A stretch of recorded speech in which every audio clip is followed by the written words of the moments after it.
واخيرا رد محمد حوارات على اهله وعلى مامته باتهاماتها الكتير، وكمان هنشوف موقف محمود وسحر مع الموضوع ده والمشكله اللي حصلت ما بين اخواته، وهنحلل مع بعض كمان كل حاجه سوسو قالتها او كل كدبه سوسو كدبتها في الفيديوهات اللي بتنزلها. تعالوا نشوف مع بعض، وكمان ما تنسوش الكومنتات بتاعتكم واي حاجه انتوا شايفينها ورايكم فيها ايه قولوا لي رايكم. من البدايه كده محمد ما بيتكلمش كتير، ما بيردش، سايب ربنا اللي بيدافع عنه بجد، والناس كلها قايمه بالواجب، الناس كلها شايفاه قد ايه مظلوم، والناس كلها حبته جدا وحبت الاء جدا من الاول يوم، فالناس كلها بتدافع عنه مش محتاجين ان هو يدافع. تعالوا هوريكم اللي نزله ودافع عنه. لما سوسو نزلت فيديو قالت سرق قناه حوارات اللي قربت خلاص تبقى على 4 مليون، وكمان سارق الذهب بتاعها وهرب بيه. طبعا هو محمد مثلا سافر من حوالي 5-6 شهور، منزل فيديو وهي متصوره بكل ذهبها كامل في ايديها، والذهب شكله اللي هو صعب اصلا يتقلع من ايديها، مصوره كله، وكان من مثلا من 3 اسابيع من شهر، ومحدد على كل التواريخ. فدي كده ظهرت ان هي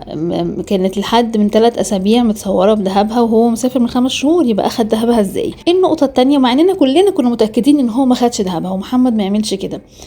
النقطة التانية ان القناة اللي قالت ان هو سرقها هما منزلين عليها من 3 اسابيع، يبقى ازاي برضو سرقها وهما كانوا منزلين عن فيديوهات من 3 اسابيع. النقطة الثالثة برضو اللي كان محمد نزل تسجيل لباباه، وكان بيتكلم مع باباه فيه ان ليه حمدي بيعمل معايا كده، وليه انا عملت ايه، ليه بيعاملني كده، هو كل ده عشان يوتيوب ولا كل ده على ايه؟ يعني كان شوية كلام كده بيفضفضها مع باباه. كل اللي قاله باباه انا مش عارف هو بيعمل كده ليه، ما تزعلش، خليك انت في حالك، خليك انت في حالك، ما تردش عليه، مالكش دعوه بيه، بكره الدنيا تهدى. كان كل تعليق باباه كده، غير طبعا اللي طلع بعد كده قاله على الفيديو خالص اللي هو كله بيطبل بقى مع بعض، فده الكلام ده كان غير خالص مع التسجيل مع محمد. ومن ضمن الكلام كمان اللي هو اثباتات كده بسيطه جدا، ان قال له مامتك هتروح وكانت ناويه تسافر لحمدي وتجيلك علشان تحضر ولاده الاء، اللي هو اصلا حمدي بيقول ان هي حامل في مخده. فدي برضو رابع حاجه كان بيثبت انها كذاب فيها ان هي حامل وان هي رايحه عشان تحضر ولادتها، وما ان مفيش مشاكل. يعني هو لو سارق ذهبها هيقول له كده، هيقول له ده رايحه لك تحضر الولاده. فزي ما انتم شايفين كده كام حاجه بسيطه بس حقيقي هي قصف جبهه ليهم، بتبين قد ايه هم كدابين وقد ايه هم بيحاولوا يرموا، عاملين زي المجانين اللي عايزين يرموا اي حاجه وخلاص علشان الناس تكره محمد وآلاء. وبالعكس كل ما يحدفوا حاجه تيجي فيهم هم والناس تحب محمد وآلاء ويبتدوا يتخانقوا اكتر من حمدي والعيله كلها يعني. وبدا حتى هاشتاجات تطلع كتير قوي ان الغاء اشتراكات من حمدي ووفاء وحمله المليونيه لمحمد وآلاء. الجميل بقى طبعا ان احنا عارفين ان هم تقسموا كده زي جروبات كده العيله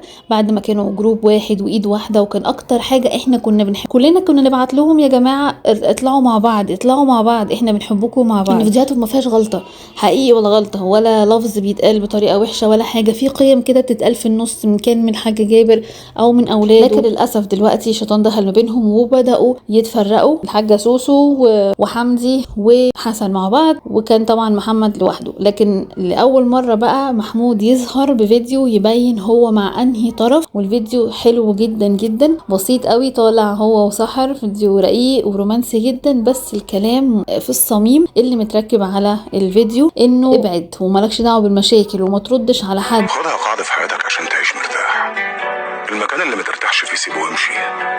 شخص ما بيقدركش يعني ما بيحبكش، اكرم نفسك عنه وانت في حالك وهو في حاله. حد اتكلم عنك وشوه صورتك ما يهمكش، انت بتزيد وهو بينقص. الناس كلها فرحت قوي، قالوا له ايوه انت الكبير، انت الكبير، انت برافو عليك، احنا كنا مستنيين ردك. تعالوا بقى نشوف تحليلات الحاجة سوسو واختراعاتها. انا بالنسبة لي الفيديوهات دي ومين زي كان شايف كده ان مجرد ان هي مسلسل مضحكة، مسلسل كوميدية، هي طالعة بتعملها شوية تعيط وشوية تغني، شوية ترقص وشوية تولول يعني.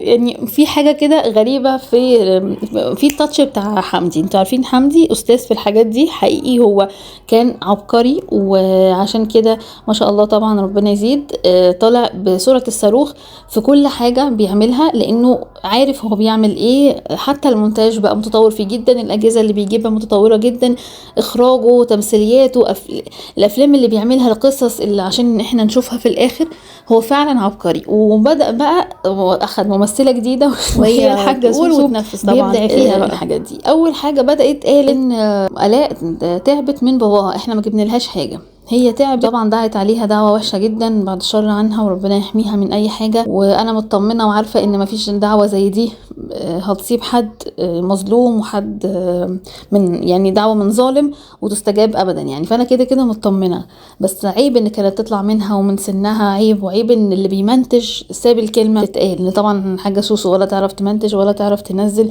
في حد بيتابع معاها سابها ازاي جملة زي دي؟ لكن الفيديو اللي بعده نزلت وقالت اصلا آلاء مش تعبانة، ده كل ده بتمثل. المنظر اللي انتوا شايفينه والوش التعبان والجلسات اللي بتاخدها والإبر اللي اخدتها وشها مش عايز يتعدل وكان بيسوق، قعدت شهور وشهور وشهور من يوم دلوقتي داخل بنتها قربت خلاص تكمل سنة شهر 5 الجاي، من يوم الولادة لحد شهر 5 اهو ده بقالها سنة لسه لحد دلوقتي بقها فيه حتى نسبة عوجان. الحمد لله يعتبر تم الشفاء على خير الحمد لله، بس برضو في نسبة كل ده وبتقول فيه تمثيل، مع ان الفيديو اللي قبله هي بتقول كانت تعبانة بس باباها اللي جاب لها المرض. دي اول نقطة. تاني نقطة اللي وضحناها من بداية الفيديو ان الذهب، قالت محمد سرق مني الذهب. والحاجة الثالثة قالت القناة سرقها، والقناة موجودة. قالت قناة هي كل اللي مضايقها ان سافر وجاب حماته في الامارات وقعدت مع بنته شوية مع بنتها شوية، ده اكتر حاجة غلط منها، ان ما ندهاش هي وندى حماتها فتعفرطت وقالت ده بفلوسنا احنا، ده خد ذهبي عشان يصفر آلاء وعشان يفسحها وعشان يعملاني. هي اكتر حاجة واضح انها غيورة جدا جدا، فغارت ان ازاي يطلع حماته هو يسفرها امارات وانا لا. ومن ناحية تانية حسن لما طلع مع نهال عشان يدافع قال ده سافر اخد مراته من فلوس حوارات. ما حوارات هما مين؟ مش انت ومحمد؟ يعني من حقه، يعني القنوات اللي عندكم دي من حقه بالاسم عليك وعليه. كله زعلان ان سافر يفسح مراته من فلوس اللي هو المفروض شغله، يعني مش من فلوس بقى الذهب بتاع سوسو. يعني حسن قال سافر بفلوس حوارات اللي هي القناه بتاعت حوارات. طب ما هو حقه يا جماعه، ما انه القناه، ولو على الحق والاسم هما 2 قناه كل واحد حتى ياخد قناه. ما علينا ان هم احرار في الحاجات دي، بس احنا زي ما بنقول بنتكلم في تحليل الكلام اللي طلع لينا اللي هم بيحاولوا يقنعونا بيه. الحاجة الثالثة ولا الرابعة، عدوا معايا بقى انا ايه ما بعدش. الحاجة الثالثة او الرابعة ان قالت اصلا من البداية خالص ان نهال كانت جايبة آلاء علشان تعمل لها جلسة بقى للبشرة والحاجات اللي بتعملها آلاء يعني. وقالت ان جاية تعمل لها بشرتها ورجليها، يعني لازم تحط رجليها في الموضوع كإهانة طبعا لآلاء، وان كعلو لنهال. النهال بقى حاجة تانية، وجايبه آلاء تعمل لها رجليها وحصل اللي حصل بقى وعملت لها سحر. ما علينا من كل ده، من البدايه كل ده يعني ان اصلا الشغل مش هي المهم انها بتشتغل محترمه شقيانه بتكسب فلوسها بالحلال. فايا كان الشغل مش ده اكرم واشرف من اللي بيطلع يشتم في اهله وفي اخواته علشان يكسب مشاهدات في الاخر ويطلع ترند بالكذب وبالشتيمه وبكل ده؟ مش الشغله دي اشرف من دي؟ طيب من البدايه بقى كان محمد وآلاء منزلين فيديو ازاي يتعرفوا عن بعض، وكانت نهال عزمه آلاء في الفرح، ان كانت تعرفها وعزمها في الفرح، ومحمد شافها وساعتها قال انا فضلت حاطط عيني عليها وهي قاعده بكل هدوء وبرقه. لفت نظري اكتر حاجه هدوءها، ان هي راسيه في مكانها مبتسمه وجميله، بس مش زي ما انتوا شايفينها لحد دلوقتي. احنا بقالنا قد ايه مع بعض بنشوفهم، لكن ما ظهرتش ابدا انها مثلا شعنونه او انها بتمثل او كده. هي رقيقه وكسوفه وخجوله وجميله جميله جميله. ووضح بعد كده قال انا قعدت 12 يوم احاول اراقب كل حاجه تخصها، كل الاكونتات بتاعتها بقى انستجرام بقى فيس اي حاجه بتنزل عن شغلها، بتنزل فيديو، بيتابع كل حاجه، بيشوف طريقتها هي بترد على الناس. وبعد ما حاول 12 يوم يراقبها كويس جدا بعد على حسابها يعني بدأ يكلمها ويقول لها انا عندي حبوب في وشي اعمل ايه. فقالت له الخطوات اللي المفروض يعملها، بس قالت له بس انا على فكره ما بعملش الرجاله، فانت ممكن الحاجات دي اللي انا هقولك عليها انت تعملها. بعدها راح قال بنفسه، قال انا خدت نيره وقلت لها بعتلها وصاحبيها علشان تجيبيها سكه ان انا اعرف اكلمها بعد كده.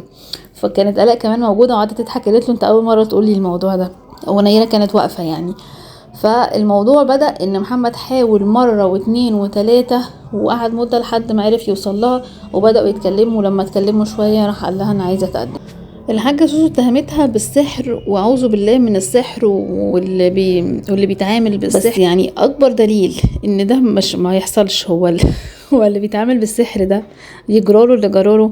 يعني المفروض ان هي سحراله علشان يحبها ويقع فيها، يضربها ويبهدلها كده وهي كانت لسه حامل.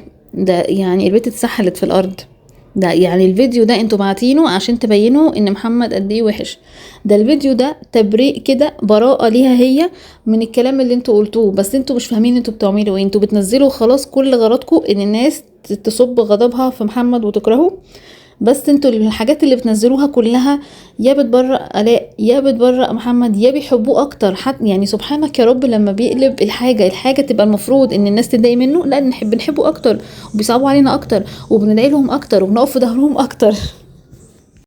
عشان ما اطولش عليكم هنكمل في فيديوهات تانية وهنحلل كلام سوسو والتلفئات والكذب وكل حاجة بتتقال. كل ده هنبقى مع بعض فيه. اي حد ليه رأي في حاجة، اي حد شايف حاجة، احنا بنفتح عين بعض وبنوري بعض ايه اللي المفروض يتقال وايه اللي المفروض يتعمل. في ناس بجد جميلة وذكية جدا وبتفهم كل حاجة بتحصل، وبتفاجئ من كلامهم ان هم قد ايه فاهمين كل حاجة. فانا مبسوطة ان خلاص يعني المتابعين مش مغفلين، مش اي كلام هيتقال خلاص بيتساقوا وراه ويصدقوا، لا فاهمين كل حاجة وعارفين مين الحق ومين الباطل. فدي احلى حاجة. فانتوا اي حاجة عندكم اكتبوها وقولوا لي ايه رأيكم في كل حاجة. هنكمل فيديو تاني من البداية اصلا من سبب المشكلة ونهال كانت بتعمل ايه وباباها وشروق اللي طلعت جديد. فكل حاجة هنكملها مع بعض بس عشان ما اطولش عليكم الفيديو.